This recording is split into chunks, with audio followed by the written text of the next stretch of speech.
messieurs les ministres, c'est avec à la fois un sentiment d'honneur et de gratitude à l'égard des Sénégalais que je me retrouve face à vous aujourd'hui. Et je souhaite pour nous tous, ainsi que pour le Sénégal, que cette législature soit une législature marquée pour le progrès et que les autorités en charge actuellement du pays réussissent parce que nous sommes au pays au bord de la rupture et que nous ne pouvons pas davantage souffrir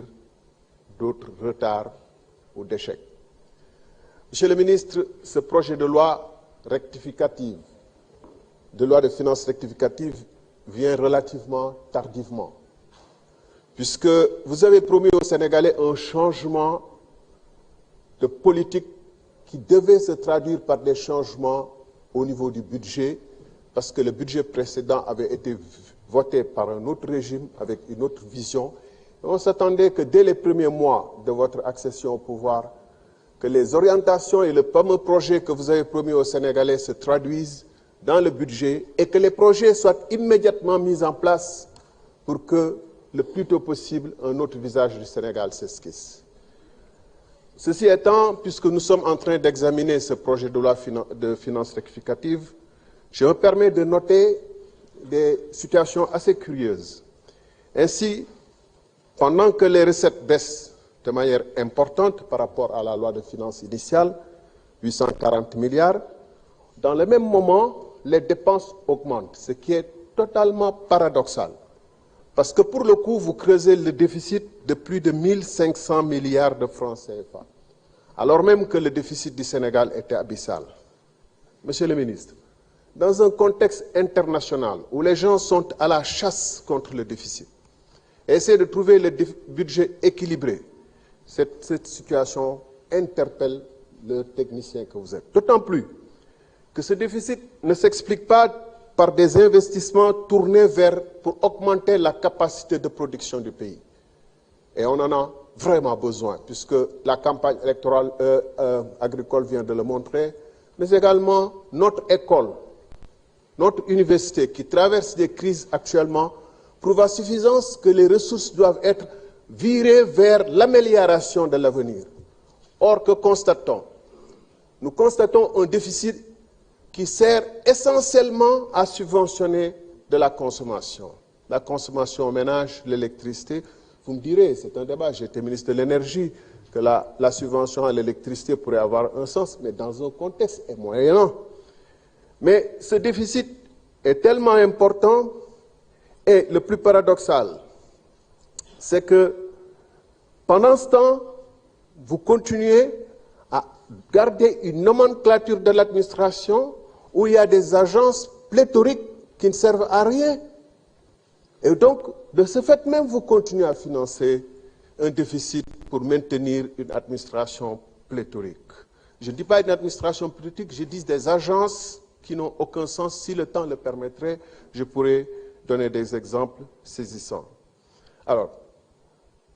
comme avec le régime précédent, le déficit sert essentiellement, je l'ai dit, à subventionner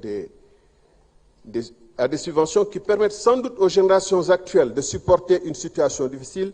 mais renvoient l'addition aux générations futures. Vous avez fait le choix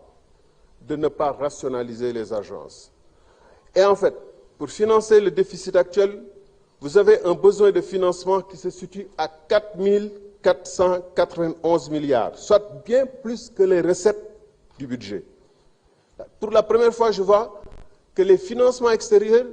dépassent de loin les recettes du budget. Ça, c'est une impérieuse nécessité de faire quelque chose urgemment ici et maintenant, et pas de renvoyer ça plus tard. Et le service de la dette, qui a 2706 milliards, est un des postes les plus élevés du budget, plus que l'éducation nationale, plus que le salaire de la fonction publique, plus que certains investissements. Mes chers collègues, quand on nous demande de recourir à des emprunts de 4 400 et quelques milliards, notre responsabilité de contrôle des actions du gouvernement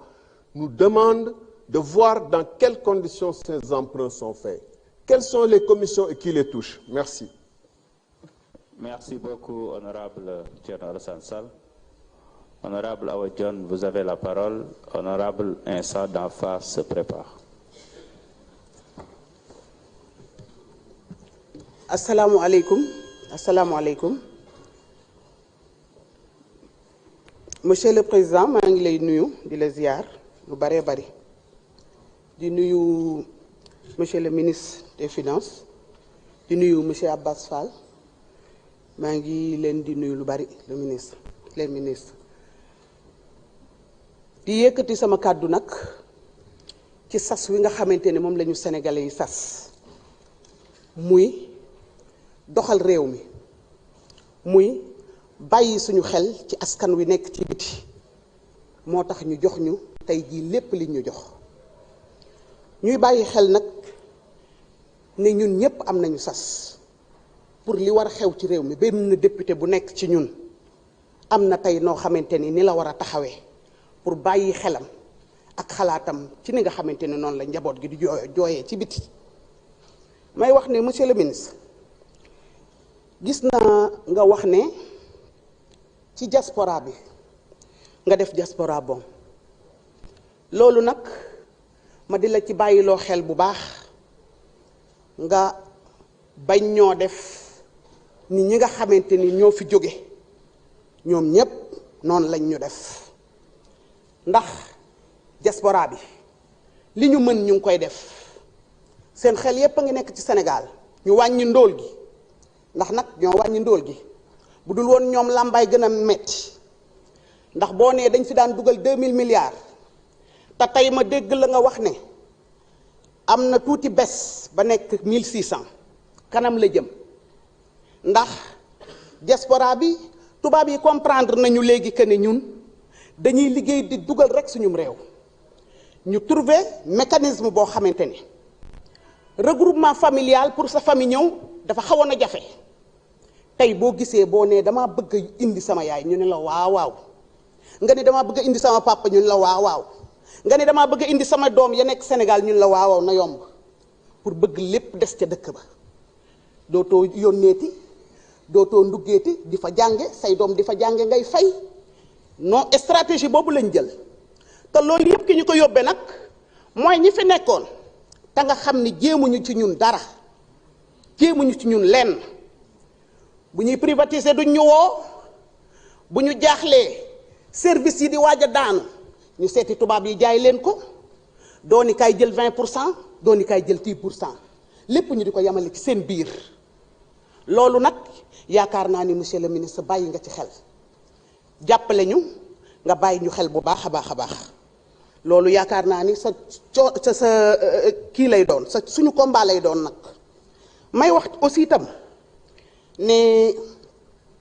Goldman Sachs boobu ma la doon wax comme li ma la wax ci sénégalais yi nii rek la ay sénégalais dañoo nekk à l'étranger di trouver toujours loo xamante ni luy koomal Sénégal la koom-koom bu ñu yaakaar ni rek bu duggee fii baax rek ñu bàyyi ci xel ñu di ci dox boobu ba léegi nag waa ji nga xamante ni Iba Diagne Sarr dox na ci lu bari yaakaar naa am nga loo ci xam ah tey maa ngi gis ci sa budget que ni am na alal ju bari ju ñu de war a dem wutiwaat ndax recette yi matul loolu noonu yaakaar naa Goldman Sachs bu ci dugalee loxoom dina am loo xamante ni dina wàññeeku bu dee dina la arranger ndax dox nañ ci lépp lu ñu mën may wax nag ni bu loolu weesoo gars yi nañu takkaat jàjj yi nag te wàcc ci terrain bi assemblée nationale bii ñuy wax ni dafa yokk 2 milliards ah kay dafa war a yokk xam nga lu tax dañoo bëggut a nekk député yi nga xamante ni dañuy courir derrière les autorités di soxla ci ñoom dara dañoo bëgg a diiñ ci li ñuy fayeeku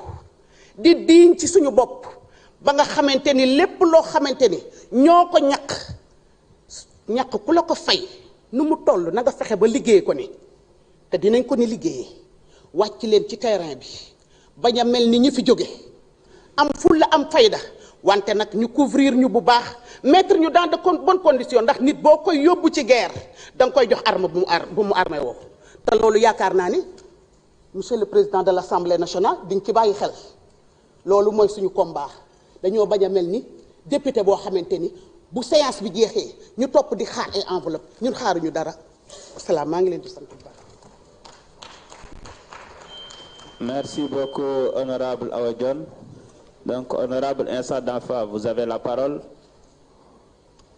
Honorable Ibou Gueye se prépare.